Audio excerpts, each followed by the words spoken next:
Hello everyone, welcome to Madhubani academy. Friends, स्वागत है आप सभी का मधुबनी एकेडमी पर।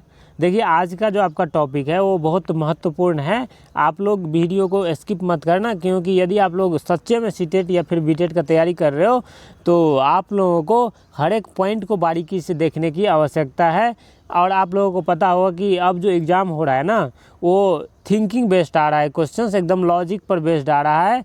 तो आप लोगों को करना क्या है कि उस लॉजिक को समझना है, ताकि आप लोगों का कोई भी क्वेश्चंस छूटे ना। ठीक, तो आपका जो टॉपिक है आज का वो है मनोविश्लेषणात्मक सिद्धांत, जो कि सिगमंड फ्राइड साहब द्वारा प्रतिपादित किया गया था। राइट, तो आज का टॉपिक स्टार्ट करने से पहले हम जान लेते हैं कुछ बातें जो सिगमंड फ्राइड साहब के बारे में है।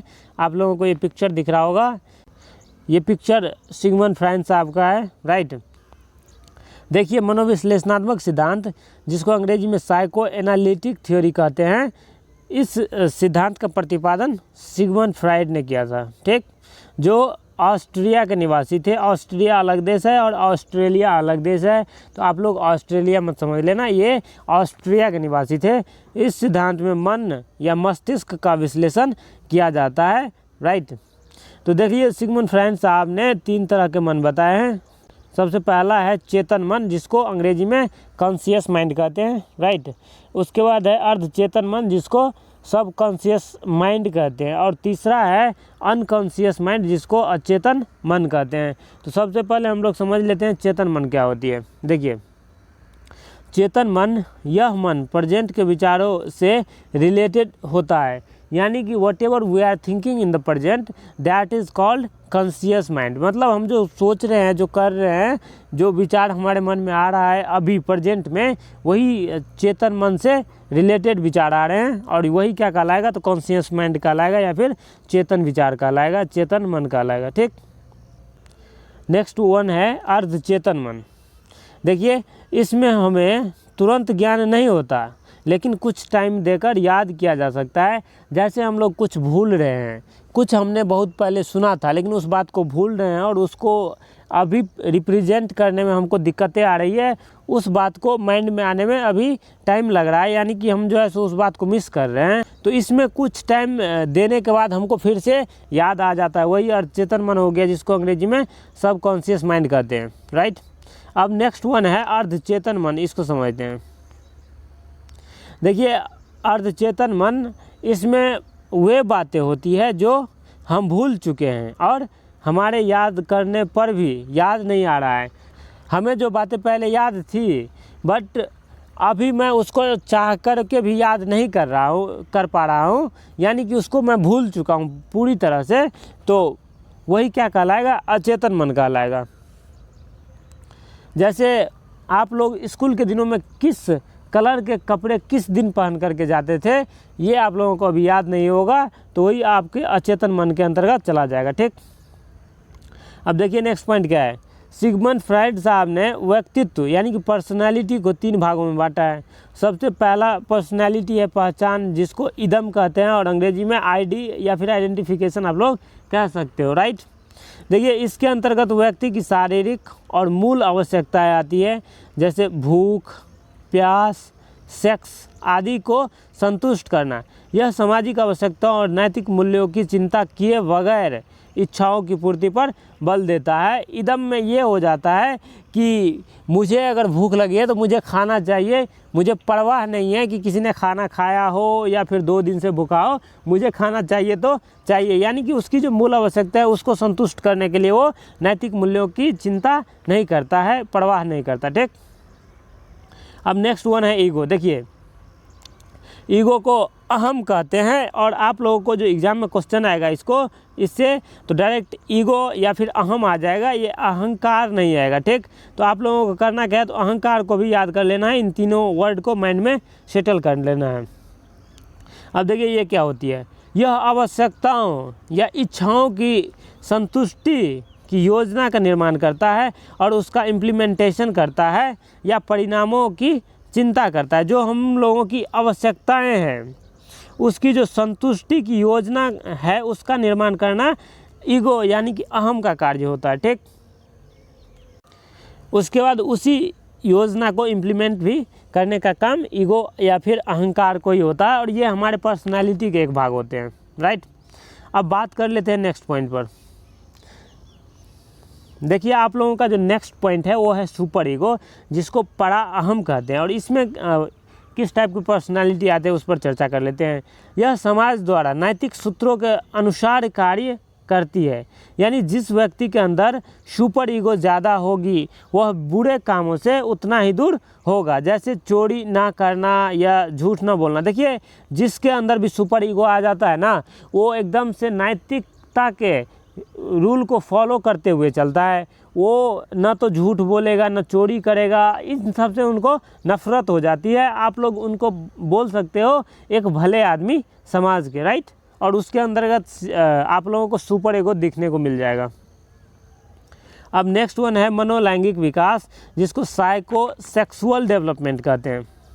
अब ये पॉइंट भी बहुत महत्वपूर्ण है। देखिए फ्राइड साहब ने इस मनोलैंगिक अवस्थाओं को निम्न वर्गों में विभक्त किया है। आप लोगों को इस पर फोकस करने की आवश्यकता है, और आप लोगों को इसको समझ लेना है ताकि आप लोगों को एग्ज़ाम में कोई भी दिक्कत ना हो। यदि मेरी क्लास आप लोगों को अच्छी लग रही है तो आप लोग लाइक करना मत भूलना, लाइक करते रहिए, इससे हमको मोटिवेशन मिलती है ताकि हम फुल एनर्जी के साथ आप लोगों को अच्छे से समझा सकूँ, ठीक। देखिए इसका फर्स्ट स्टेज होता है मुखी अवस्था, इसको अंग्रेजी में ओरल स्टेज कहते हैं। देखिए ओरल स्टेज क्या होती है?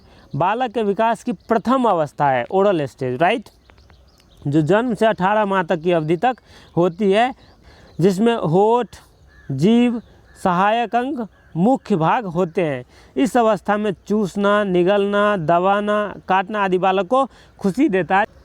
जब बालक छोटे होते हैं उसके मुंह में अगर उंगली आपकी गलती से भी पड़ गया तो वो क्या करेगा, आपको काट देगा, और ये काटने में उनको बड़ा मज़ा आता है। किसी चीज़ को चूसने लग जाना, जैसे उंगली को चूसने लग जाता है, किसी चीज़ को दबाना या फिर निगल जाना, ये सब उनकी हैबिट बन जाती है और ये सब उनको प्लेजर देता है, राइट। अब बात कर लेते हैं नेक्स्ट पॉइंट पर। देखिए इसी का जो नेक्स्ट पॉइंट है वो है गुदीय अवस्था, जिसको एनल स्टेज कहते हैं, राइट। अब एनल स्टेज क्या होती है? बालक के विकास की अवस्था 18 महीने से 3 वर्षों तक की होती है। देखिए गुदीय अवस्था में 18 महीने से 3 वर्ष तक को लिया गया है, जिसमें जीवन ऊर्जा मुख से गुदा क्षेत्र में स्थानांतरित हो जाती है। बालकों को खुशी का अनुभव मुख्य रूप से त्यागने की क्रिया और उससे संबंधित क्रियाओं से होता है। जब बालक 18 महीने से 3 वर्ष के बीच में होता है तो उनको त्यागने की क्रिया से क्या होता है, प्लेजर मिलता है। जैसे मल त्याग की क्रिया से उसे तनाव से मुक्ति मिलती है और खुशी देता है ये, राइट। अब नेक्स्ट पॉइंट है उत्तर लैंगिक अवस्था, जिसको फैलिक स्टेज कहते हैं, राइट। देखिए यह अवस्था 3 से 5 वर्ष की होती है, जिसमें बालक का संतुष्टिकरण जननांगों पर केंद्रित हो जाता है। फ्राइड के अनुसार बालक अपनी माता तथा बालिका अपने पिता से प्रेम करती है और उसे दूसरे में बांटना नहीं चाहती।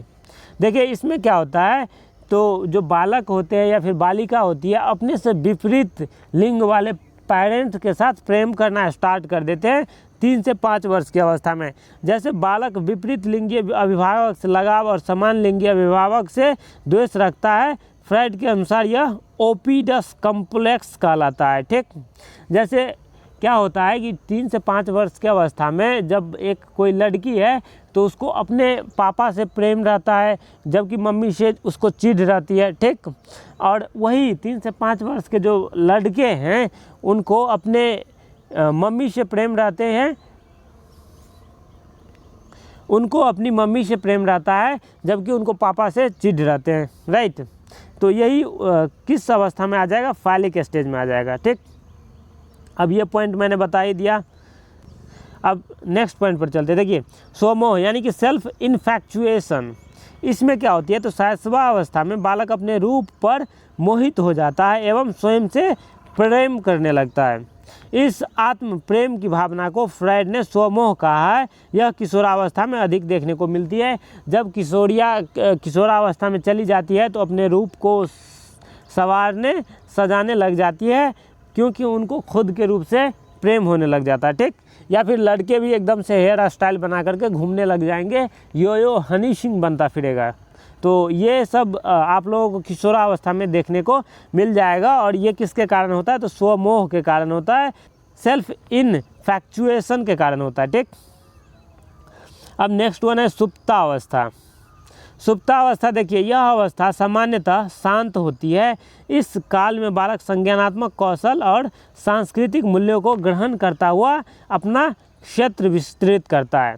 सुप्तावस्था में क्या करता है? तो ये अवस्था बालकों की दृष्टिकोण से शांत होती है। इसमें सांस्कृतिक मूल्यों को ग्रहण करता है, संज्ञानात्मक कौशल को ग्रहण करता है और अपना जो क्षेत्र होता है, उनका जो दायरा होता है बालक का, उसको विस्तृत करने का प्रयास करता है। राइट, अब नेक्स्ट वन है जननांगीय अवस्था, जिसको जेनिकल स्टेज कहते हैं। देखिए, किशोरावस्था वह काल है जिसमें लैंगिक ऊर्जा पूरे बल के साथ दोबारा प्रकट होती है। ठीक, इस काल में व्यक्ति का प्रेम अधिक परोपकारी होता है। व्यक्ति का व्यक्तित्व 3 मुख्य घटकों इदम, अहम और परम से बनता है। प्रत्येक घटक के अपने कार्य, सिद्धांत और गतिशीलता होती है। यह एक दूसरे से संबंधित होते हैं। व्यक्ति का व्यवहार इन तीनों घटकों की अंतःक्रिया का परिणाम स्वरूप होता है। तो ये थी आप लोगों की आज की क्लास। इसमें हम लोगों ने चर्चा किया मनोलैंगिक विकास, जिसको साइकोसेक्सुअल डेवलपमेंट कहते हैं, उस पर, और सिगमंड फ्रायड साहब के जो 3 प्रकार के मन होते हैं उन पर।